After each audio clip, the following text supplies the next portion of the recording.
Thank you, Mr. Speaker. First of all, I want to say that this is not about a relationship. It's not about a friendship that has deteriorated. I have been hearing people say, if it's about a relationship, if it's about a marriage that has broken, why don't they go back and make peace and come together? No, Mr. Speaker. These two individuals, His Excellency the President and the Deputy President, did not come together so that they can live happily ever after and have children, Mr. Speaker. They came together so that they could deliver development to the people of Kenya, Mr. Speaker. So this, what we have been doing here for hours and hours, it pains me when I hear people saying, you know, about adultery and relationships and what, and I'm wondering, no. We have been here because of 11 counts, Mr. Speaker.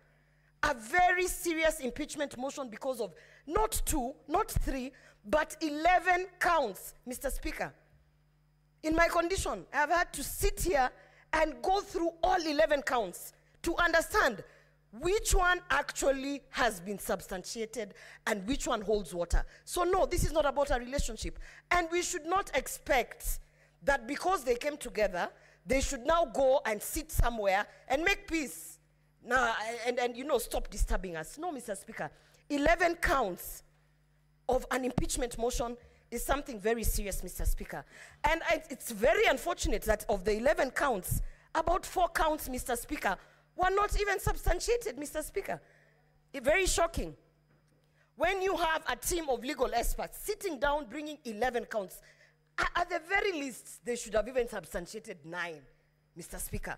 But 4 counts, ground 2, when you talk about undermining a cabinet decision, how did we not have the witness come here to speak so that we can be able to understand? Some of us, we don't sit in cabinets, and we need to understand what a cabinet decision is, how it is undermined. Mr. Speaker, the witness was not produced. We had another witness who did not come here in terms of undermining devolution. Governor Sakaja signed an affidavit, but then did not appear, Mr. Speaker. People must respect the Senate, because when we are sitting here to analyze 11 counts, Mr. Speaker, honestly, in all fairness, they should at least be substantiated to some level. However, Mr. Speaker, I have lived through the post-election violence of 2007, 2008, and it is very strange that 2007 I was also pregnant, Mr. Speaker.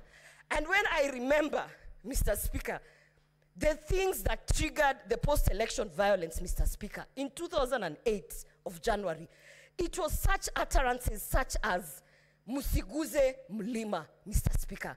They started as a joke, and before you knew it, matatus were being stopped and people were being asked, get off the matatu and showcase your IDs, and arms and limbs were being chopped off, Mr. Speaker. So we might think it is a joke, this shareholding narrative, Mr. Speaker.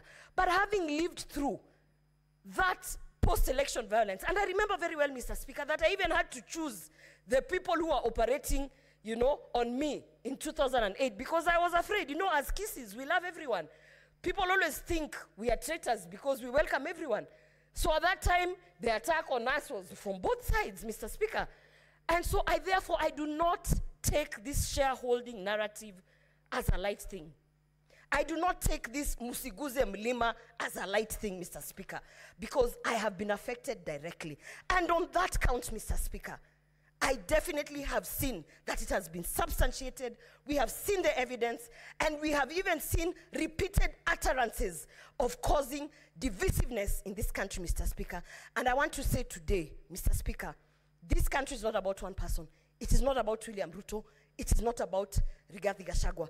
This country is about the 50 million Kenyans who have to live in peace and under the national unity, Mr. Speaker. And for that reason, Mr. Speaker, I want to say that on that shareholding narrative, I hold my ground, and I will definitely vote that he should be impeached.